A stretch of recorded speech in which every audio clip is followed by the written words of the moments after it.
సరే మోకరిద్దామా? ప్రేయర్ చేసుకుందాం. అందరూ మోకరించండి.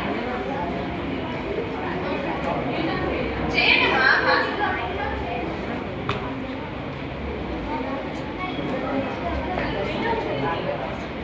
పైకి మోకరించండి.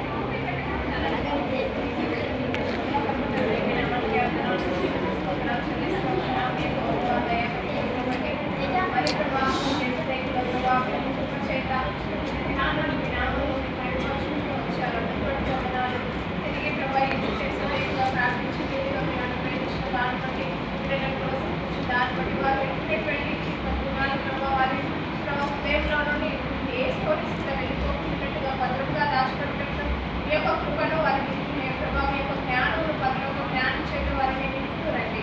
అలాగే ప్రభావ భయంతో మందితో మందిరంలో కూర్చున్నా ఉన్న భయంతో ప్రభావ వారు వినగలిగేటువంటి శ్రద్ధను వారికి దయచేయండి. ఎన్నిక లేని యోగ్యత లేని నన్ను కూడా ప్రభావ నిలబెడుతూ వచ్చాను. మరి ప్రభావ మీ నాన్న మయంపరచుటకు మీ నోటి కూరగా వాడుతున్నాను. అయ్యా నన్ను నేను ఖాళీ చేసుకుని ప్రభావ మీ ఆత్మను మీరే చూపిస్తేనే తప్ప నేను బోధించినట్టు చూపిస్తారని నమ్ముతున్నాను. నన్ను తగ్గించుకుంటూ మీ నామని హెచ్చిస్తూ ప్రభు అయిన యేసుక్రీస్తు నామమున అడివేడుకుంటున్నాను తండ్రి. ఆమేన్.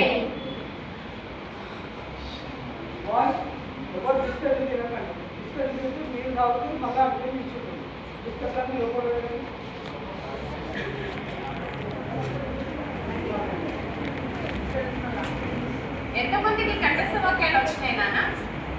అందరికి వచ్చేసాయా కంఠస్థ వాక్యాలు? అందరు నేర్చుకొని వస్తున్నారంట. నేను ఇక్కడ కూర్చోబెడతా ఖచ్చితంగా, చాలా స్ట్రిక్ట్గా. నాకు అల్లరి వచ్చిందంటే లేపి నిలబెడతాను. ఎవ్వరు మాట్లాడినా చూస్తూ ఊరుకోండి. ఇక్కడ ఎంతమంది కంఠస్థ వాక్యాలు నేర్చుకొని వచ్చారు? ఎంతమంది ఈరోజు ప్రేయర్ చేసుకొని వచ్చారు? ప్రేయర్ చేశారు ఎంతమంది? బైబిల్ రీడింగ్ ఎంతమంది చేశారు? బైబిల్ రీడింగ్ ఎంతమంది చేశారు? చేశారా? ఏదో పేరుకి లేపమంటే లేపుతున్నారా? ఓకే, చేసిన వాళ్ళని బట్టి దేవుడికి వందనాలు. చేయని వాళ్ళు కూడా నేర్చుకోండి. రోజు ఆంటీ వాళ్ళు ఇక్కడ నుండి చెప్తున్నారు కదా మీకు, డైలీ ప్రేయర్ చేసుకోవాలి, దేవుడు మీతో మాట్లాడతాడు. అంతేనా? మాట్లాడాలి అంటే మనం మోకరించాలి. అయితే నిన్న ఆంటీ స్టోరీ చెప్పింది. ఏం స్టోరీ చెప్పింది? నిన్న ఎవరి కోసం చెప్పింది ఆంటీ? ఆంటీ ఎవరి కోసం చెప్పింది నిన్న? నాబోతు కోసం. నాబోతు దగ్గరికి ఎవరు వెళ్ళారు? రాజు పేరేంటి? ఆహాబు రాజు. ఆహాబు రాజు భార్య పేరేంటి? యెజబెల్. యెజబెల్ రాజు ఏం చేసింది నాబోతును? దేని నిమిత్తం చంపేసింది? ఏముంది ఆయనకు? ఒక ద్రాక్ష తోట తప్ప ఇంకేమీ లేదు కదా. అయినా కూడా ఏమి ఆశించాడు రాజు? ద్రాక్ష తోటను ఆశిస్తూ వచ్చాడు. అందరూ పోలియో రైస్ పెట్టుకోండి. పోలియో రైస్ పెట్టుకోండి. నన్ను చూడండి. ఏ బ్లాక్ షర్ట్. నాబోతు రాజును చంపుతూ వచ్చారు కదా. అయితే మరి రాణి ఏం చేస్తూ అక్కడికి ఎవరు పంపిస్తూ వచ్చిండు దేవుడు? ఏ ప్రవక్తను పంపిస్తూ వచ్చిండు? వాళ్ళు చేసిన కార్యంలో బట్టి దేవుడికి నచ్చక అన్యాయస్తుడైనటువంటి ఆ నాబోతును చంపినందుకు దేవుడు ఒకరిని పంపించాడు. ఎవరిని పంపించాడు? ఎలీషానా? ఏలియాను పంపించాడు. ఎవరిని పంపించాడు? పెద్ద ప్రవక్త కదా ఏలియా. కానీ ఫాస్ట్ గా నువ్వు వెళ్ళాలి అని చెప్పగానే వెళ్ళిపోయాడు. ఆయన దగ్గర ఏమన్నా గుర్రములు రథములు ఉన్నాయా? ఏం లేదు. కాలినడకనే వెళ్ళిపోయాడు. వెళ్ళిపోయి ఏమన్నాడు? ఎవరికంటే ముందు అక్కడికి వెళ్ళాడు ఆ తోట దగ్గరికి? నాబోతు కంటే ముందుగానే వెళ్ళాడు. ఎవరు వెళ్ళారు? సారీ, ఎవరు? రాజు పేరేంటి? ఆహాబు రాజు కంటే ముందే వెళ్తూ వచ్చాడు కదా. వెళ్ళినప్పుడు ఆహాబు రాజు అతన్ని ఏలియాని చూడగానే ఏమన్నాడు? ఒక చిన్న పదం చెప్పింది కదా అండి. ఏమన్నాడు? పగవాడా ఈ చేతుల్లో పడిందినా అన్నాడు. ఎవరంట? ఏలియాని ఏమన్నాడు? ఒక రాజు, ఇశ్రాయేలును ఏలినటువంటి ఒక రాజు ఒక ప్రవక్తను ఏమని చెప్పాడు? పగవాడా. పగవాడా ఏమన్నా ఏలియా? కాదు కదా. మీరెవరైనా పగవాళ్ళు ఎక్కారా? మీరంతా పిల్లలే. అక్కడ కూడా సరిదిద్దడానికి వచ్చినప్పుడు కూడా ఏమన్నాడు? పగవాడా. అర్థమవుతుందా? అట్లనే ఇక్కడ కూడా నిన్న ఒక ఈ పిక్చర్ పెట్టి లెవెల్ అని చెప్పింది ఆంటీ. ఎవరని చెప్పింది aunty? Elisha Elisha, very good. ఎవరైనా? ఎలీషా. ఎలీషా ఏం చేస్తున్నాడు? ఆయన దున్నుచున్నాడు కదా. ఎద్దులు ఉన్నాయి కదా తన దగ్గర కదా. ఆ ఎద్దులను విడిచిపెట్టి రమ్మని చెప్పింది. వెంటనే లోపడినా లోపడలేడా? ఎవరు చెప్పారు? ఈయన ఎవరు? ఏలియా. ఏలియా చెప్పగానే ఎవరు లోపడ్డారు? ఎలీషా లోపడ్డాడు. దీనికంటే ముందు ఆంటీ లాస్ట్ లో ఒక చిన్న స్టోరీ చెప్పింది. ఒక అవ్వ కోసము ఇంకా మన్మరాల కోసం ఒక చిన్న స్టోరీ చెప్పింది కదా. ఆ స్టోరీలో ఆ పాప పేరేంటి? మన్మరాల పేరు ఏమని చెప్పింది? పేరు గట్టిగా చెప్పాలి. బెర్రీ అని చెప్పిందా?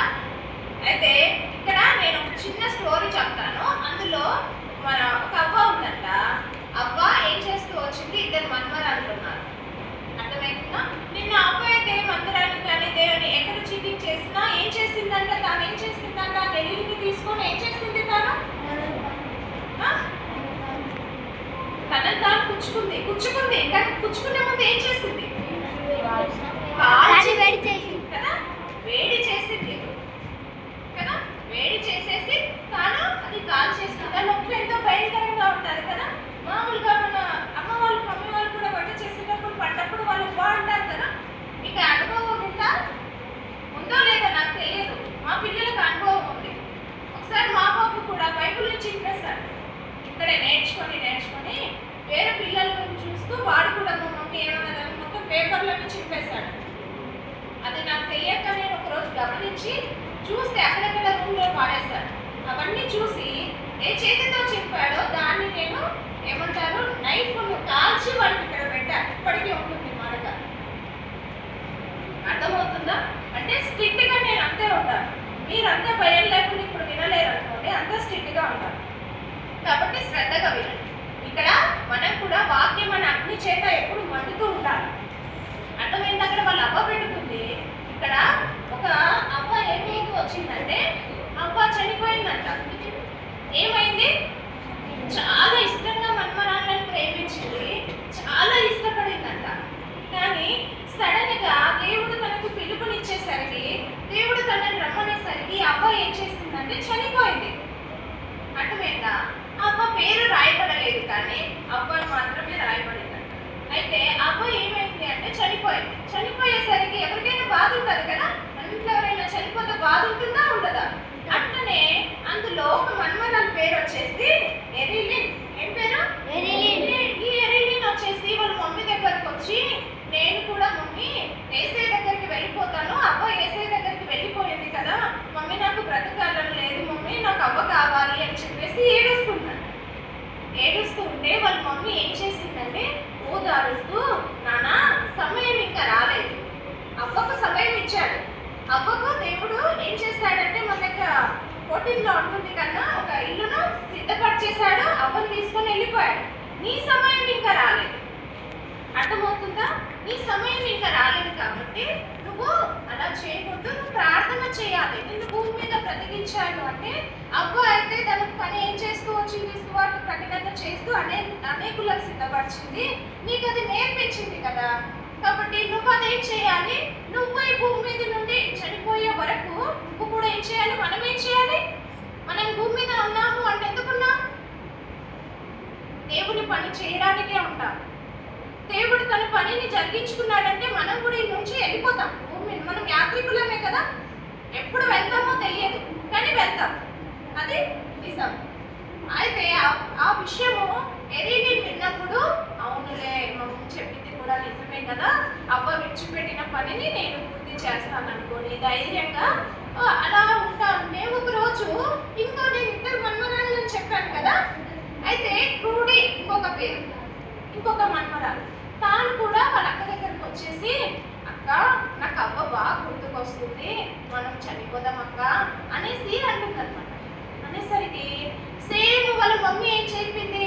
అదే వర్డ్స్ మళ్ళీ క్రూడికి చెప్పింది. మన సమయం ఇంకా రాలేదు, మన సమయం వచ్చినప్పుడు మనం చనిపోదాంలే, ఇప్పుడు మన సమయం రాలేదు అని చెప్తారు. అర్థమైందా?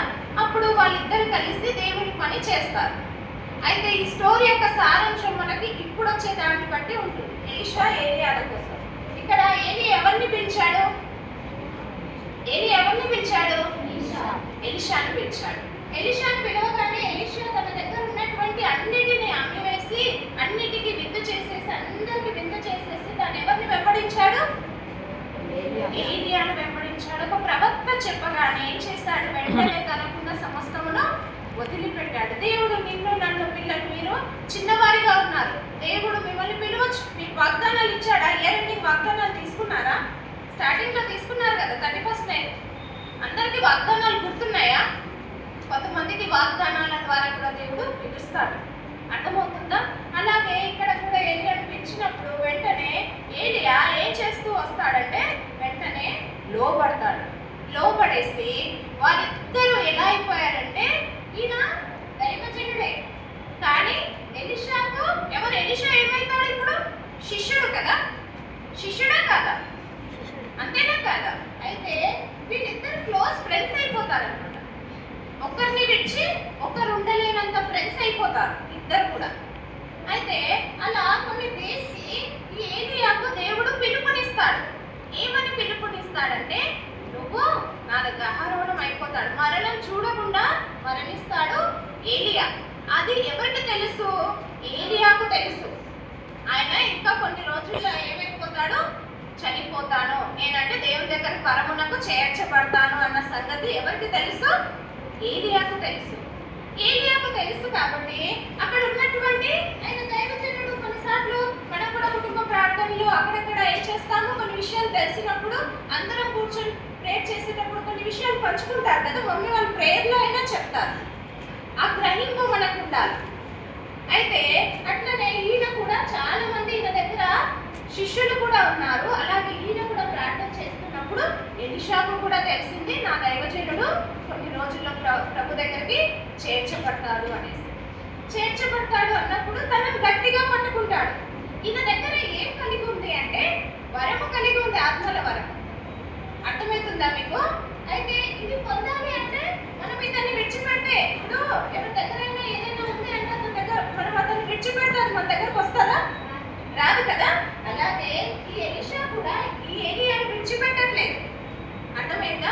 విడిచిపెట్టకుండా ఇతని దగ్గర ఉన్నటువంటి వరాలు ఏలియా 8 అద్భుతాలు చేస్తూ వచ్చాడు. అర్థమైందా? కానీ ఎలీషా 16 అద్భుతాలు చేశాడు. ఎలా చేశాడు అంటే ఈయన దగ్గర ఉన్నటువంటి వరమును బట్టి, అతన్ని విడవకపోవడాన్ని బట్టి.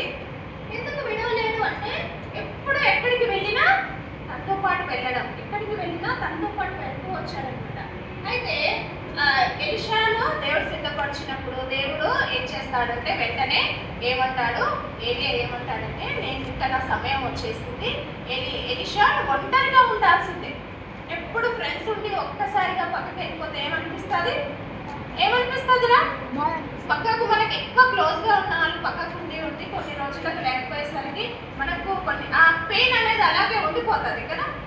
మామూలుగా ఇప్పుడు మీరు ఇక్కడ ఫ్రెండ్స్ అయిపోయారు, ఇప్పుడు రేపొక్క రోజు ఎల్లుండి నుండి మీ ఫ్రెండ్స్ అంతా వెళ్ళిపోతే గుర్తుకొస్తాయి కదా 2-3 డేస్. మేము ఇలా ఉండే వాళ్ళం, మీ కేసు అనిపించేదా అనిపించదా? అలాగే ఇక్కడ కూడా ఏలియా అదే చెప్తాడు, నేను సిద్ధంగా ఉండాలి అని చెప్తాడు.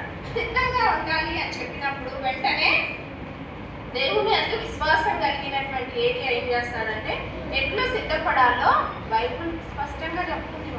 మనం కూడా ఎప్పటికప్పుడు సిద్ధపడాలి. అర్థమవుతుందా? మీరు కూడా ఎప్పటికప్పుడు సిద్ధపడే వారిగా ఉండాలన్నమాట.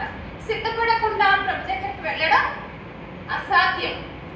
అయితే ఇక్కడ కూడా ఎలీషా ఇంకా దేవుని దగ్గర ప్రార్థన చేస్తూ నా సమయం వచ్చింది అని ఏలియా అంటూ ప్రార్థన చేస్తున్నాడని ఎలీషా గమనించి తాను కూడా ఏలియా దగ్గర ఉన్న వరంని ఎలా పొందాలో ఆలోచిస్తూ ఉండగా కొన్ని రోజులకు ఇక్కడ ఏమంటుంది ఏలియా వల్ల మనం ఏమై ఉన్నాము? ఏలియా మామూలు మనలాంటి స్వభావం కలిగినటువంటి మనుషుడే. ఎలాంటి మనుషుడు అయినా మీలాగా మనలాగా ఉన్నటువంటి మనుషుడే. అయినా కూడా పాపంలో పుట్టినవాడే కదా, పాపంతోనే ఉన్నవాడు కదా. కానీ దేవుడు తనని పవిత్రపరచాడా, పవిత్రపరచలేదా? మనమందరం పాపంతోనే పుట్టినవారు.